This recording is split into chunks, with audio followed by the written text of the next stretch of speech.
నమస్తే ఉమా గారు. నమస్తే అమ్మా. మిథున లగ్నం వారి గనుక మనం చూసుకుంటే ఏ విధంగా ఉంటుంది అంటారు? వీళ్ళ గుణగణాలేంటి? ఏ ఏ విషయాలలో జాగ్రత్తలు వహించాలి?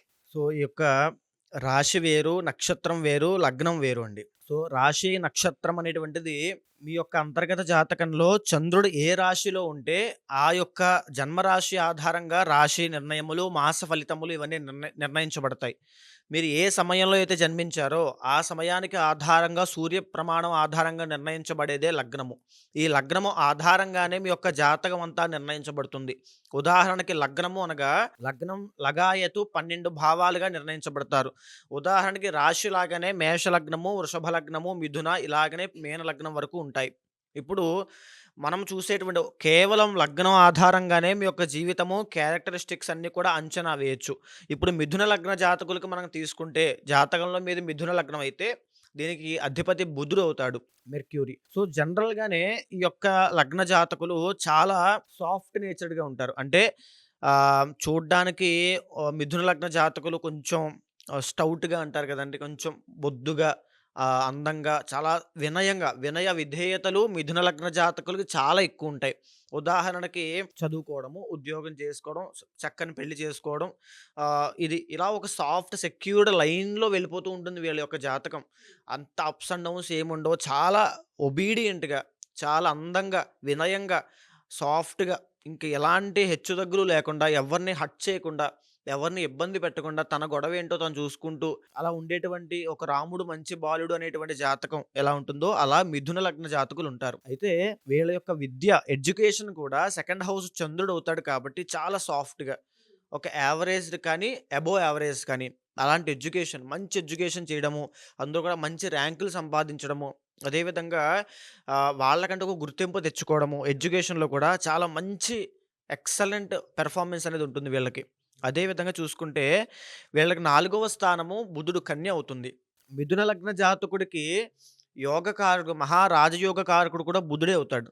సో, వీళ్ళ జాతకంలో బుధుడు ఏం చూపిస్తూ ఉంటాడంటే వ్యాపారము, వాణిజ్యము, అదేవిధంగా ఎక్స్‌పోర్ట్స్ అండ్ ఇంపోర్ట్స్, తరువాత అకౌంటెంట్స్, సీఏ అకౌంటెంట్స్, తరువాత ఇంకా బుధుడిచ్చేటువంటిది ఒక డాక్టర్ ఫీల్డ్‌లోకి వెళ్ళినా, అంటే బుధుడు ఎప్పుడైతే వీళ్ళ జాతకంలో మహాదశ కానీ, అంతర్దశానాథుడు కానీ వస్తాడో, వీళ్ళకి విపరీతమైన రాజయోగం పడుతుంది. బేస్డ్ ఆన్ బుధుడి యొక్క ప్లేస్‌మెంట్ అండి. అదే బుధుడు మిథున లగ్న జాతకుడికి బుధుడు 4వ స్థానంలో కన్యలో ఉన్నాడనుకోండి, స్వోచ్చ స్థానంలో ఉన్నట్టు అర్థము. స్వోచ్చ అంటే స్వక్షేత్రము ప్లస్ ఉచ్చ. సంపూర్ణ బలం ఉంది అని అర్థము. ఉదాహరణకి ఆ స్వోచ్చ స్థానంలో ఉన్నటువంటి బుధుడికి ఎలాంటి పాపగ్రహం యొక్క కలయిక లేదు అనుకోండి, అక్కడే భద్ర మహాపురుష యోగం పడుతుంది వీళ్ళకి. అంటే వ్యాపారంలో విపరీతంగా ఎక్సలెంట్‌గా ఉంటారు. ఒక సాధారణమైన ధీరూభాయ్ అంబానీ చిన్న వ్యాపారం మొదలెట్టి ఇప్పుడు ఇంత సామ్రాజ్యాన్ని సృష్టించగలగడానికి ఒక పునాది వేశాడంటే, ఆయన జాతకంలో ఉన్నటువంటి భద్ర మహాపురుష యోగమే కారణము. శశ మహాపురుష యోగము, భద్ర మహాపురుష యోగము ఈ 2 యోగాలే కారణము. అలాంటి భద్ర మహాపురుష యోగము వీళ్ళకి ఎక్కువగా రావడానికి అవకాశం ఉంటుంది. అలాంటి వ్యాపారవేత్తలుగా ఎదుగుతారు. అలాంటి ఒక ఎక్స్‌పోర్ట్స్ అండ్ ఇంపోర్ట్స్, తర్వాత స్టాక్ మార్కెట్ అండి. వీళ్ళకు ఉండేటువంటి మైండ్ కాలిక్యులేషన్స్ అంతా ఇంత ఉండవు. ఒక 10 సంవత్సరాల తర్వాత, ఒక 20 సంవత్సరాల తర్వాత వీళ్ళ జీవితం ఎలా ఉండాలి అనేటువంటి ప్లానింగ్ కూడా ఇక్కడి నుంచే స్టార్ట్ అయిపోతుంది. అప్పుడు ఎంత డబ్బులు ఖర్చు పెట్టాలి? అప్పటికి డబ్బులు కావాలంటే ఇప్పటి నుంచి ఇన్వెస్ట్‌మెంట్ దేని మీద చేయాలి? లేకపోతే అప్పుడు మనకి డబ్బులు ఎవరు ఇవ్వకపోతే మనకు సెకండ్ ఆప్షన్ ఏంటి? ప్లాన్ బి ఏంటి? అంటే మైండ్ మొత్తం కూడా కాలిక్యులేషన్స్. విపరీతమైన కాలిక్యులేటివ్ పర్సన్. అసలు ప్రతీదీ కూడా కాలిక్యులేట్ చేస్తాడండి. అంటే దీంట్లో ఈ మిథున లగ్న జాతకులు కాస్త గుప్తులు అంటారు కదా! అంటే పిసినారి. విపరీతంగా కాదు. ఎంత ఖర్చు పెట్టాలో అంతే. చాలా లిమిటెడ్‌గా.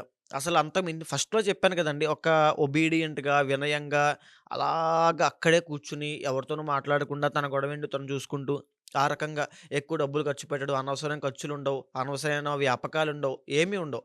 ఆ రకంగా ఉంటారు. అదే విధంగా వీళ్ళు కనుక చిన్నప్పటి నుంచే బిజినెస్ మేనేజ్మెంట్ కోర్సుల్లో కనుక చదివించగలిగితే, వీళ్ళని 10 మందితో ఎలా మాట్లాడగలగాలో చిన్నప్పటి నుంచి నేర్పించగలిగితే, విపరీతమైన రాజయోగం పడుతుంది. ఎందుకంటే బుధుడు వాక్కు కారకుడు, కమ్యూనికేషన్‌కి కారకుడు. అదే విధంగా 10 మందితో లౌక్యం గనక నేర్పించాలి. ఈ బుధుడు వినయ విధేయతలకి పెట్టింది పేరు. ఎప్పుడైతే బుధుడు బాగున్నాడో, ఫర్ సపోజ్ లగ్నంలో శని ఉన్నాడనుకోండి, కంప్లీట్ ఇంట్రోవర్టెడ్ మైండెడ్ అయిపోతారు వీళ్ళు. 10 మందితో మాట్లాడలేరు. వాళ్ళకా తెలివితేటలు కూడా రావు. సో, ఫస్ట్ ర్యాంక్ రాజు సినిమా ఉంటుంది గదా! ఆ రకంగా అయిపోతారు. అలా ఉండకుండా లౌక్యం నేర్పించాలి. ఆ లౌక్యం గనక వీళ్ళకి నేర్పించగలిగితే వీళ్ళకి విపరీతమైనటువంటి రాజయోగం పడుతుంది. సో, అది వీళ్ళకున్నటువంటి గొప్ప యోగము. అదే విధంగా వీళ్ళ యొక్క పంచమ స్థానము శుక్రుడు, పంచమ వ్యయాధిపతి శుక్రుడవుతాడు కాబట్టి వీళ్ళు అనుకుని ఏదైనా విదేశాలు వెళ్ళాలి, విదేశాల మీద సెటిల్ అవ్వాలి అనుకున్నా వీళ్ళకి గొప్ప యోగం పడుతుంది. యూజువల్‌గా వీళ్ళకి వివాహము అంటే సప్తమ దశమాధిపతి పూర్ణ పాపత్వం పొందుతాడండి గురుడు. అంటే అరేంజ్డ్ మ్యారేజే చేసుకుంటారు వీళ్ళు ఎక్కువగా. ఎక్కువ శాతం అరేంజ్డ్ మ్యారేజే అవుతాయి. ఇంట్లో చూపించిన సంబంధము వాళ్ళ కోసం త్యాగం చేసి లవ్ మ్యారేజ్ ఉన్నా అరేంజ్డ్ మ్యారేజే అవుతుంది. అయినప్పటి తర్వాత వీళ్ళకి మ్యారేజ్ విషయంలో కాస్త ఇబ్బందులొస్తాయండి. అంటే ఈయన సరిగ్గా చూసుకోవట్లేదు, ఈయన సరిగ్గా పట్టించుకోవట్లేదు, లేదా ఆమె ఎక్కడో, ఈమె ఎక్కడో అంటే వృత్తిరీత్యా హ్మ్. వృత్తిరీత్యా ఫిజికల్‌గా ఈయన ఫర్ సపోజ్ వృత్తి కోసం డ్యూటీ మైండెడ్ కాబట్టి వేరే బెంగుళూరులో ఎక్కడో పనిచేస్తూ ఉంటారు. ఆమె ఎక్కడో హైదరాబాద్‌లో పనిచేస్తూ ఉంటుంది. సో, ఈ రకమైన డిఫరెన్స్ ఉండడం వల్ల వాళ్ళిద్దరి మధ్యలో కాస్త డిస్టర్బెన్స్ వచ్చే అవకాశాలు చాలా ఎక్కువుంటాయి. ఓకే. అదే విధంగా ఆర్టిఫిషియల్ లవ్ అనేది ఎక్కువ చూపించడానికి అవకాశాలుంటాయండి. అంటే నేను తప్పు పట్టడం లేదు. అంటే వీళ్ళ యొక్క పరిస్థితి అలా ఉంటుంది. టైం ఉండదు. వాళ్ళ పనేంటి, వాళ్ళేంటి చూసుకోవడానికి ఎక్కువుంటుంది. సో, ఎందుకనంటే సప్తమ దశమాధిపతి పూర్ణ పాపత్వం పడతాడు కాబట్టి గురుడైనప్పటికీ కూడా ఆ రకమైన ఇబ్బందులుంటాయి. సో, కొద్దిగా మ్యారీడ్ లైఫ్‌లో శ్రద్ధ తీసుకోగలిగితే వీళ్ళకి పేరు పెట్టడానికి ఏది ఉండదు. ఓకే. అంత బావుంటుంది. అదే విధంగా వీళ్ళకి దశమాధిపతి గురుడవుతాడు కాబట్టి వృత్తిరీత్యా కూడా స్టార్టింగ్ డేస్‌లో కాస్త ఇబ్బందులుంటాయి. అంటే నేను చెప్పాను కదండీ! ఒక చొరవగా ఫాస్ట్‌గా దూసుకొని పైకెళ్ళిపోవడం అలాంటివేముండవు.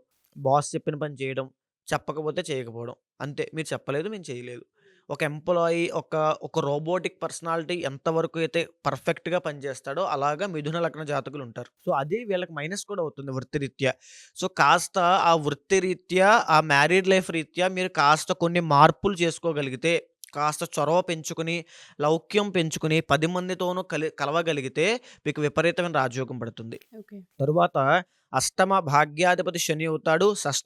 షష్ఠ లాభాధిపతి కుజుడవుతాడు కాబట్టి జాగ్రత్తగా ఉండాల్సిన అంశం ఏమిటంటే డెంటల్ ప్రాబ్లమ్స్ విషయంలో, స్కిన్ ప్రాబ్లమ్ విషయంలో, తర్వాత ముఖ్యంగా కుజుడు రక్త దోషానికి కారకుడు కాబట్టి రక్తం విషయంలో చాలా జాగ్రత్తగా ఉండాలి. సో, వీళ్ళకి ఇబ్బంది కలిగించేది ఏమిటంటే గృహం అనేటువంటిది అచ్చు రాదు. వీళ్ళ పేరు మీద గృహయోగము సిద్ధించే అవకాశాలుండవండి. వీళ్ళ భార్య పేరు మీద పెట్టడమో, అన్నదమ్ముల పేరు మీదో, తల్లి కూడా మళ్ళీ కాస్త ఇబ్బంది. తండ్రి పేరు మీద పెట్టడం లాంటివి చెయ్యాలి. అప్పుడే వీళ్ళకి అచ్చొస్తుంది. గృహయోగము కోసం చాలా కష్టపడాల్సొస్తుంది. ఈ మిథున లగ్న జాతకులు. ఒకవేళ జాతకంలో బుధుడు బాగున్నాడనుకోండి ప్లేస్‌మెంటు 2, 3 ఇళ్ళుండే అవకాశాలుంటాయి. ఎందుకంటే బుధుడేం సూచిస్తూ ఉంటాడంటే మల్టిపుల్ అని చూపిస్తూ ఉంటాడు. 2+. సో, మల్టిపుల్ హౌసెస్ అని 2, 3 ఇళ్లల్లో జీవించడము, own house, farm house. So, ఈ రకంగా వీళ్ళ యొక్క వ్యాపకాలు, వీళ్ళ యొక్క లగ్జరీ అవన్నీ ఉంటాయి జీవితంలో. అదే విధంగా వీళ్ళకి అష్టమ భాగ్యాధిపతి శని అవుతాడు కాబట్టి ఇన్‌కమ్ అండి. ఇన్‌కమ్ విషయంలో కూడా చాలా కాన్స్టెంట్ ఇన్‌కమ్ వచ్చే అవకాశాలు చాలా ఉంటాయి. మిథున లగ్న జాతకులు కనుక వాళ్ళ జాతకంలో ఫోకస్ చేయాల్సినటువంటి గ్రహం ఏమిటి అనంటే బుధుడు. ఓకే. బుధుడి మీద కనుక వీళ్ళు ఫోకస్ చేస్తే వీళ్ళకి విపరీతమైనటువంటి రాజయోగం పడుతుంది. దీంతో పాటు శని కూడా అనుకూలిస్తాడు. శని కనుక ఏ భాగ్యంలో ఉన్నా, లేకపోతే ఏ పంచమ స్థానంలో తులలో ఉచ్చ స్థితిలో ఉన్నా వీళ్ళ జాతకానికి శని చాలా అనుకూలిస్తాడు. ఉదాహరణకి శని మనకి చెడు మాత్రమే చేస్తాడని మనం అనుకుంటామండి. కానీ మిథున లగ్న జాతకులకి భాగ్యాధిపతి పంచమ స్థానంలో ఉంటే, వీళ్ళకి పిల్లలు పుట్టిన తరువాత, వీళ్ళకి సంతానం కలిగిన తర్వాత, వీళ్ళకి మహాలక్ష్మి ఇంటికొచ్చినట్టే. శని దుఃఖకారకుడు, కర్మకారకుడు కదండీ! అంటే అన్ని జాతకాలకి అలా ఉండదు. మిథున లగ్నానికి ఈ రకంగా శని వర్తిస్తాడు. శని అందరికీ చెడ్డ చేయడండి. ఉదాహరణకి చిరంజీవి గారి జాతకం తీసుకుంటే ఆయన్ని పైకి లేపింది శని మహాదశ. శని ఏ ప్లేస్‌మెంట్‌లో ఉన్నాడు, ఎన్ని డిగ్రీల్లో ఉన్నాడు, ఏ స్థానంలో ఎవరితో కలిసున్నాడు, ఆయన దృష్టి ఏ స్థానం మీద పడుతోంది, ప్రతీదీ డీప్‌గా చూసిన తర్వాత అది అర్థమవుతుంది. సో, శని మహాదశ వీళ్ళకి చాలా యోగిస్తుంది. బుధ మహాదశ 17 సంవత్సరాలు ఏకధాటిగా ఏకఛత్రాధిపత్యం వహిస్తారు వీళ్ళు. విపరీతమైన పేరు, ప్రఖ్యాతలు, మంచి పేరొస్తది. మంచి ఇళ్ళొస్తాయి. ఇంకా సెక్యూర్డ్ అండి ఇంకా. వెనక్కి తిరిగి ఒక బిజినెస్ మ్యాగ్నెట్ ఎలా అయితే అండర్ గ్రౌండ్‌లో అంటే బయటికంత తెలియకపోయినా వెనకాల ఎన్ని కోట్లు సంపాదిస్తాడో, ఆ రకమైన లాభము సంపాదిస్తారు. ఆ రకమైనటువంటి జీవితం వీళ్ళకుంటుంది మిథున లగ్నానికి. సో, వీళ్ళకి ఓవరాల్‌గా చాలా బావుంది. జాతకం అనేది చూపించుకొని ఏది చేయాలి మీరన్నట్టుగానే చాలా మందికి జాతకాలు చూసినప్పుడు చాలా బాగుంటుంది. బట్ వాళ్ళ రొటీన్ లైఫ్‌లో గనుక చూస్తే ఎక్కడో మానసిక ఇబ్బందులు, దాంతోపాటు హెల్త్ ఇష్యూస్, దాంతోపాటు ఫినాన్షియల్ ప్రాబ్లమ్స్ వస్తుంటుంటారు. జాతకానికి, రియాలిటీకి కొన్నిసార్లు సింక్ అవ్వదు. అలా ఎవరైనా గనక మన ఈ వీడియోస్ చూసి మీరు చెప్పినట్టుగా మాకు జరగట్లేదు అనుకునే వాళ్ళకి అంటే దోషాలేమన్నా ఉంటాయంటారా? అంటే ఇప్పుడు నేను చెప్పేది సింక్ అవ్వట్లేదనంటే, నేనొక బ్లూ ప్రింట్ చెప్తున్నానండి. లగ్నం ఆధారంగా ఒక జాతకం ఎలా ఉంటుందని బ్లూ ప్రింట్ చెప్తున్నాను. దీనికి పైన జరగచ్చు, దీనికి మైనస్ అంటే కిందకి జరగచ్చు. Based on your placements. అంటే ఆ బుధుడు ఏ ప్లేస్‌మెంట్‌లో ఉన్నాడు, ఎన్ని డిగ్రీలతో ఎవరితో కలిసున్నాడంటే మళ్ళీ మారిపోతుంది. మళ్ళీ శనితో కలిస్తే మళ్ళీ మారిపోతుంది. రాహుతో కలిస్తే మళ్ళీ మారిపోతుంది. అలా మారిపోతాయి. సో, అలా మారినప్పుడు ఏం చేయాలి? ఉదాహరణకి వీళ్ళకి బుధుడు, శని అనుగ్రహాన్ని ఇస్తున్నారు కాబట్టి వీళ్ళకి సుదర్శన హోమం ఉంటుంది. ఇప్పుడు సుదర్శనంలో కూడా కొన్ని ప్రత్యేకమైన పాశుపతాలతో ఉంటాయి. ఆ సుదర్శన హోమం గనక ఈ జాతకులు కనుక చేస్తే వీళ్ళకి బుధుడు యాక్టివేట్ అవుతాడు. శని యాక్టివేట్ అవుతాడు. రాజయోగం ఇంకా యాక్టివేట్ అవుతుంది. దోషం తగ్గుతుంది. యోగం యాక్టివేట్ అవుతుంది. అలా చేయగలగాలి. చెయ్యాలంటే పర్ఫెక్ట్ పరిహారం ఏం చేస్తే బావుంటుందని తెలియాలి. అది తెలియాలంటే ఇండివిడ్యువల్ జాతకం ఖచ్చితంగా చూడాలి. కంప్లీట్‌గా బేస్డ్ ఆన్ అంతర్గత జాతకం మీద డిపెండ్ అయ్యి ఉంటుంది. సో, జాతకం బాగున్నప్పటికీ కూడా కొన్నిసార్లు మనకి మైనస్ జరుగుతుంది అంటే ఏదైనా సరే పరిహారాలు కానీ, ఒకసారి జాతకరీత్యా గాని చూపించుకోవాల్సిన అవసరం అవునండి. ఉంటుంది అంటారు. థాంక్ యూ ఉమా గారు. Thank you so much. నమస్తే అమ్మ.